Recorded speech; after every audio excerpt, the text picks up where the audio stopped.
The next item is something that I'm going to be presenting to you guys. I was hoping to get folks from other neighborhoods. And I don't know how much everyone knows about the BRA urban renewal zones and the reauthorization vote that the City Council is going to be taking up sometime in October. Can I get a show of hands if anyone knows sort of about the urban renewal zone, the urban renewal zones and the so you guys, there's this small, so I'm going to educate you guys a little bit on this. The Boston Redevelopment Authority has 16 urban renewal zones in the city. And these urban renewal zones, within them, they have special powers. They can take property, they can create special taxation on properties, and they can do other things. These urban renewal zones were created in the 50s for actual urban renewal, urban blight, you know, buildings falling down, you know, scary looking pictures of old cities that you don't want to go through. A North End that was decrepit on the waterfront, you know, real urban renewal. These zones were reauthorized 10 years ago under the Menino administration when, you know, a lot of the work was done, and I think a lot of folks thought, well, that's going to be it. But they're up for another 10-year reauthorization, 14 of the 16 zones. This October. A city council vote will happen. The Commonwealth of Massachusetts and the executive branch needs to sign off on it. And then, of course, the mayor needs to support this. And this city council vote, as I mentioned, is anticipated to be held in October. We have one of the urban renewal zones that passes through our neighborhood. It's the downtown waterfront zone. It encompasses the entire waterfront from the Coast Guard station all the way down to the, you know, through the end of the North End, all the way down to the Hook building.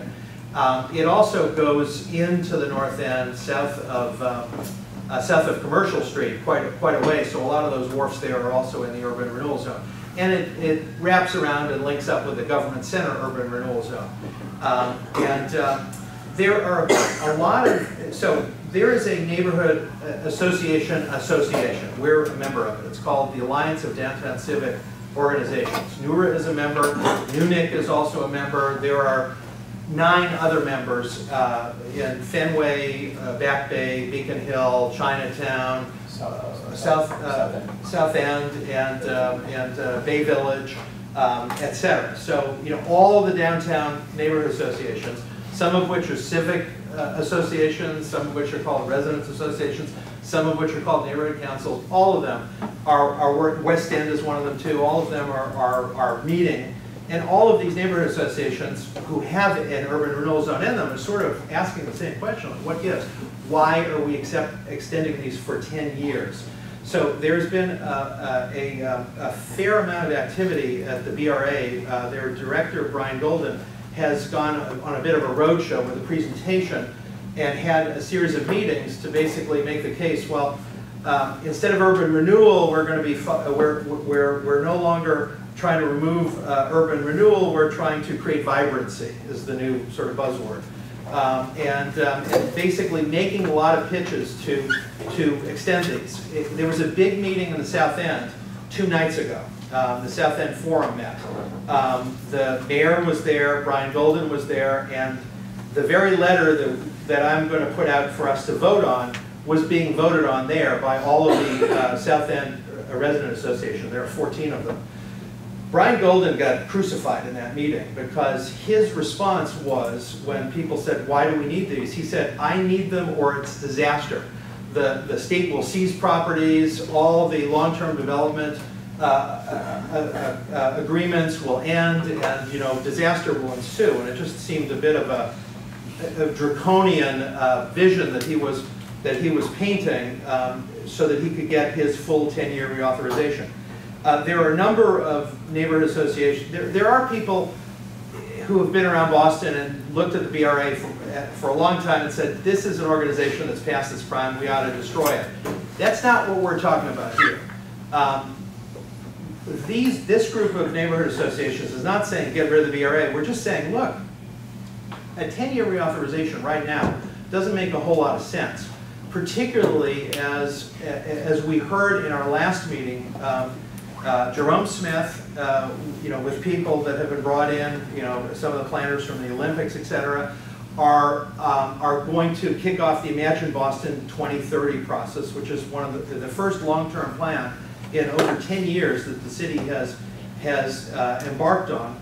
And the question that we've asked is, why can't you do this long-term planning process, see which zones you want, and then only renew, if you really need to, those urban renewal powers in those specific areas which are targeted for investment and development. So I think, I'm biased, but I think it's a very reasonable proposition, because I sort of crafted the proposition.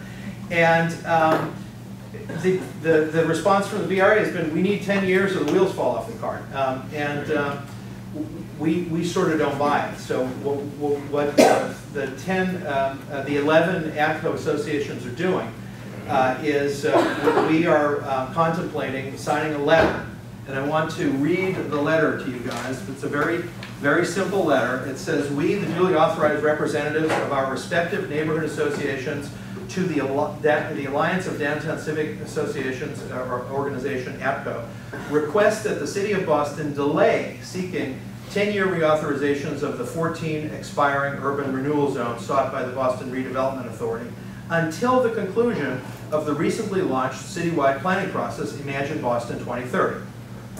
We understand that the city may seek to renew temporarily the agency's powers in certain urban renewal zones to address the concern of projects that might not be able to continue. We urge that if this is done, it only be done on a provisional annual basis. So we're making an allowance for some temporary bridge that makes sure that we don't have shutdowns of any important projects.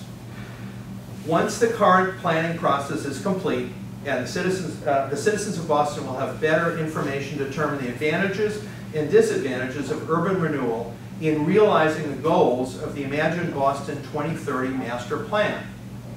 Until that planning process concludes, however, we can't know its outcome.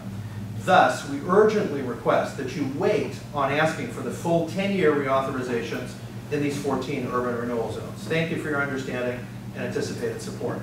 This is addressed to the mayor, but it will also go to all the city councilors, because the city councilors will actually vote on it. The mayor will request the vote, the city councilors will vote on it. And we want to deliver the letter to the mayor sometime in October. We expect the vote to happen sometime mid to late October, maybe into November. But it's really important that we get ahead of this. There's been an amazing amount of solidarity in the neighborhood associations about this. As I mentioned, in the South End, I think the mayor had an unexpected, an unexpected show of opposition. He didn't expect the passion that he saw, according to a lot of the folks that I saw there. I don't know, Maria, if you heard anything or you want to share anything from ONS, but I think there were some ONS folks that might have been a little surprised as well. I know Jerome was there. Tonight, the West End is voting on this letter as well. On Monday, Bay Village is going to be voting on it, and Beacon Hill, they're going to vote on it. On Tuesday, there's a city council committee meeting run by Sal Lamatina, our city councilor, which is going to start addressing this issue. And the city councilors haven't taken this up yet. This is the first planning session. It's sort of a working session. Sal is going to run it. There are going to be questions. The BRA is going to make a presentation. I've actually requested that through the Alliance of Downtown Civic Organizations that we be asked to speak at that. I haven't heard back yet. Kathy may or may not want to have us speak at it, but certainly I know that most of the presidents and others from many of the resident associations that I deal with are going to go to that meeting, and I think there's already a request to move the meeting to a larger room, because there are going to be a lot of people there, because there's a lot of passion about this issue. What time on Tuesday? Tuesday at 10 a.m. This coming Tuesday? This coming Tuesday the 15th, 10 a.m. And it's currently in the conference room next to the city councilor's offices. I don't remember the name of the conference room. But it's there is a request to move it to the city council, the chamber, where it can be videotaped and where more people can fit in. Because I can tell you, the people I know that are going to the meeting right now, we're not going to be able to fit in that room. So just Kathy, for your FYI, it's like, So anyhow, So I've read this letter to you guys. I'm sorry that I'm not projecting it or anything like that. We didn't bring the projection equipment this time. I don't know if there are any questions on this, but what I'd like to do is discuss it and then see if we want to vote to sign this letter, if Newer wants to be one of the associations to sign it. So let me open it up for discussion. David. First, I'd like to say that I support the letter as written, and I hope that Newer votes to sign the letter. I attended a couple of the meetings that the BRA, where the BRA presented the urban renewal plans and the extension and all of that. And I won't get into the details for the sake of time tonight, but the BRA so far has been unable to answer the important substantive questions that have come up at those meetings. And that's what I'm hearing too. Again, the South End Forum is one ADCO member, but there are actually 14 associations in the South End. They're small, like block associations. It would be as if we had like 4 associations in the North End, or maybe 5. These 14 associations, most of them were represented there, and they did not buy the argument that was being given that evening. And you know, I have a list of points that the other groups, you know, I was on a conference call with a bunch of folks today. Victor was on that same conference call. And a lot of points were made that I've recorded, and I can tell you, if people are interested in me reading through these points, I can do it. If people just want to go to the vote, I'm happy to do that too. And if anyone wants to make comments or has questions, I'm happy to do that. First, let me see if there's anyone who wants to make a comment. Nikki? I just wanted to say thank you for taking leadership on this, and apparently had a hand in the writing of it. I don't want the BRA creating vibrancy anywhere near me. And I really support the letter. Go away with the BRA. Davis. I attended, was it the most recent public meeting that the BRA held for the urban renewal project with Victor? It was a month ago, is that right? And you know, none of us are huge fans of the BRA, but I tried to go into this urban renewal meeting with an open mind because I really hadn't formulated an opinion. And what struck me at this meeting was their inability to answer direct questions about why they need a 10-year extension. So, I mean, if they can't really explain themselves, I think at a minimum, we should express some skepticism about just giving them carte blanche and endorse the ADCO letter, if for no other reason than to allow them more time to explain themselves, since they haven't been able to do that up to now, in my opinion. One thing that I think should be noted is the discussion about this letter that was had in a couple of the westernmost associations, Fenway and Neighborhood Association of Back Bay, was this letter doesn't go far enough. We need a letter that just smashes the BRA out of existence. And honestly, that's not going to work. I mean, the mayor is not going to disband the BRA immediately in the middle of all this construction that we're going through. It's unrealistic to push for that, and that's what I tried to tell these associations. And, you know, I will say this, you know, the BRA has made some modest amount of reform. Their user interface is a lot better. You know, Chris Tracy committing to never step on this meeting again is a big thing. I mean, maybe our expectations have been lowered way down, but I mean, I'm impressed by that. Chris's boss, Lara, has been very accessible, very helpful. We've gotten a lot of information from a lot of the folks there, and we had some of the folks come to our newer parties. So that But was they need nice. something from us. Well, of course, yeah. So let me just quickly read through this list of points, and then I'm going to move that we vote on this unless there are some other questions. The points that people made about why we shouldn't have 10-year authorizations.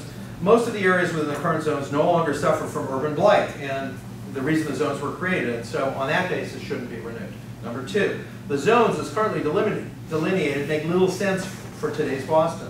For instance, the quite fully developed North End waterfront is in an urban renewal zone, whereas the undeveloped East Boston waterfront is not. There is no urban renewal zone there. 3, the bulk of Boston's recent, current, and proposed development is outside current urban renewal zones. No Seaport District, no urban renewal zone. East Boston, no urban renewal zone.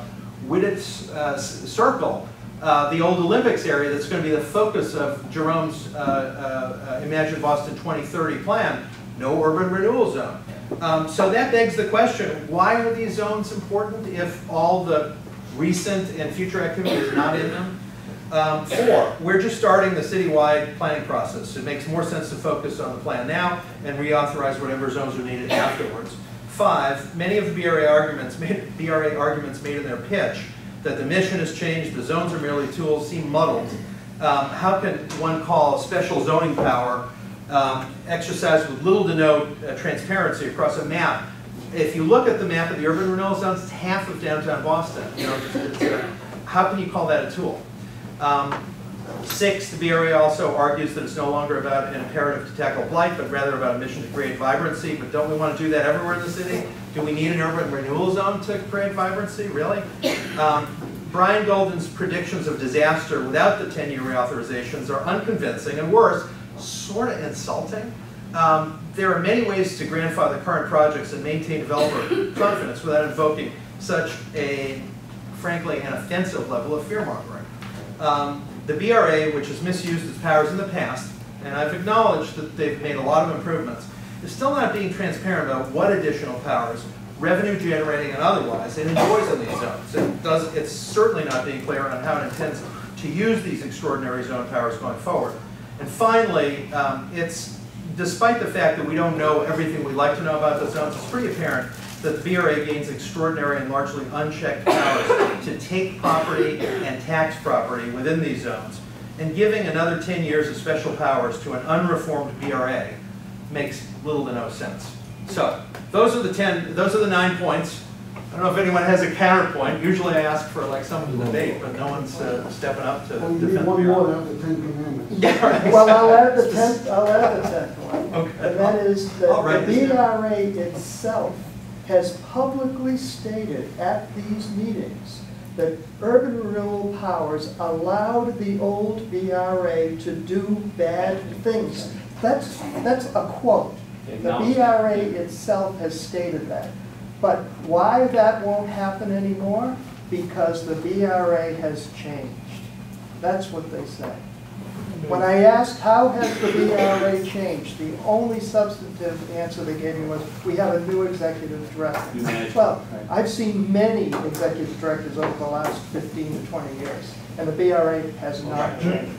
And he's not new to the BRA, he was there for 6 years before he began. Good point. So we have a motion to vote from Mr. Goggins. Second. Okay, we'll use the blue ballot. Support means let's sign the letter, opposed means let's not sign it. I did want to thank everyone for voting. We have a unanimous vote of 26 to nothing in support of signing the letter. And that's the first unanimous vote that I